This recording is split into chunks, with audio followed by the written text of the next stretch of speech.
Fast, efficient, and individualistic, the bicycle is no ordinary mode of transport. It's a church, a gym, a community creator, a cash printer, a protest placard, a dopamine generator, a mechanical expression of self-determination, an icon of hope, a tool for nature conservation. It is touchable, attainable freedom, says natural scientist Russell Galt. When is the last time you reevaluated your transportation usage to get the most out of what you put in? The biking community around our campus has been doing just that, already beginning to step towards renewable transportation. You would think that with such a large bike community, Temple would provide resources to their bikers, but bike lanes on campus are still greatly missed.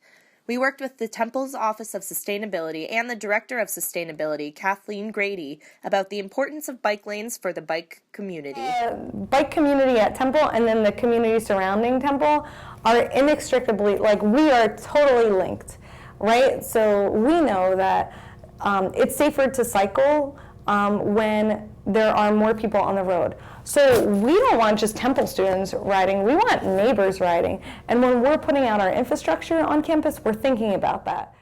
Without bike lanes present, many bikers are prone to riding the wrong direction of traffic or even endangering pedestrians on sidewalks in attempts to spare themselves the anxiety. I'm a cyclist. I understand, I still feel safer riding in the opposite direction in a bike lane than I would just riding without a bike lane. According to the National Highway Traffic Safety Administration, in 2013, 743 bicyclists were killed, and an estimated 48,000 were injured in crashes with motor vehicles. Bikes and motor vehicles sharing the road is clearly an issue scaring many members of cities and Temple's campus, in particular from becoming a part of the biking community, with myself included. Around the world in major cities, movements to amplify economic growth through the practical application of accessibilities for bikers have started. Studies of cycling revenue of 78 businesses in metropolitan Portland found that non-drivers, including cyclists, are competitive consumers, spending similar amounts or more on average than their counterparts using automobiles. The common theme emerged. Cyclists spend less per trip, but they make more trips, and those arriving by foot and bicycle spend the most money per month. Allowing bikers their own space will always increase revenue with businesses, so the food trucks around Temple have nothing to worry about. More biking on campus and in the city improves overall health of the population and the environment. One case study found that if only 5% of the New Yorkers commuting by private car or taxi switched to biking to work, they could save 150 million pounds of CO2 emissions per year. That's equivalent to the amount of emissions reduced by planting a forest 1.3 times the size of Manhattan. These commuters aren't going to switch without proper and safe lanes to ride in. Similarly, bicyclists in Philadelphia reportedly ride around 260,000 miles daily, saving 47,450 tons of CO2 from being emitted by cars each year. Now to our project summary. What urban ecological principles and issues do bike lanes address? Bike lanes support sustainable forms of transportation, a very prevalent urban ecological issue. Using bikes and their corresponding bike lanes reduce gas emissions coming from motor vehicle transportation and better the overall health of the city, the air, the water, and the people riding the bikes. Is this project part of a larger project, or is it one that stands on its own? We have worked with Temple's Office of Sustainability, which is also partnered with the Bicycle Coalition, right here in Philadelphia, as well as Indigo that can be seen throughout the city and on our very own campus.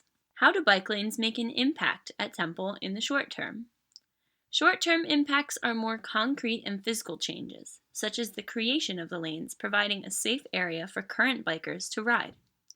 Instead of riding in the street with or against traffic, riders can now utilize bike lanes for personal safety, and that usage creates more bike awareness in the community. Are there any long-term implications? The answer is yes, expanding the project past Temple to citywide bike lanes. This affects carbon and other gas emissions, creating a cleaner atmosphere. It also aids bikers from the community outside of Temple, creating a more positive and interactive relationship with the surrounding community. How will bike lanes positively impact the urban ecology of Philadelphia? Philadelphia as a whole can profit from bike lanes. Biking is an outdoor activity that brings people closer to nature. Bike lanes and more bike usage could spark more bike trails like the Delaware River Waterfront Trail.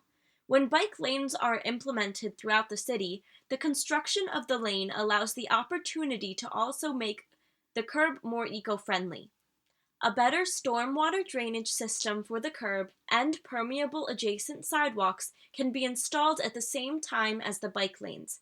The projected time frame for our grant proposal is to have completed bike lanes surrounding campus from 10th to 18th Streets and Oxford to Susquehanna Ave by 2025. We would have construction of the lanes begin in 2018, following 2 years of planning with city officials and Temple administration. This will be a series of construction events as to avoid disruption of daily commutes and travel in general as much as possible. According to pedbike.org, the cost of a 5-foot bicycle lane can range from approximately $5,000 to $535,000 per mile, with an average cost of $130,000.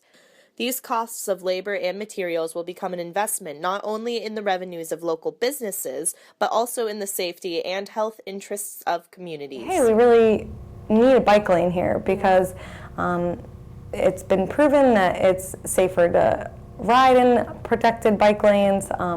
Folks feel more comfortable. It'll even lead to increased number of people biking in the city, so that's why. All of these ideas involving bike travel really are not that far out of our reach. Americans think of cities as a place for cars, congestion, and traffic. In reality, it doesn't have to be that way. Cities like Amsterdam, Copenhagen, Barcelona, and Tokyo are just a few examples of cities around the world designed specifically around bike and pedestrian traffic. In reality, America's crazy, car-congested, and paved-over cities are the taboo, and far from the way other countries' urban landscapes are designed.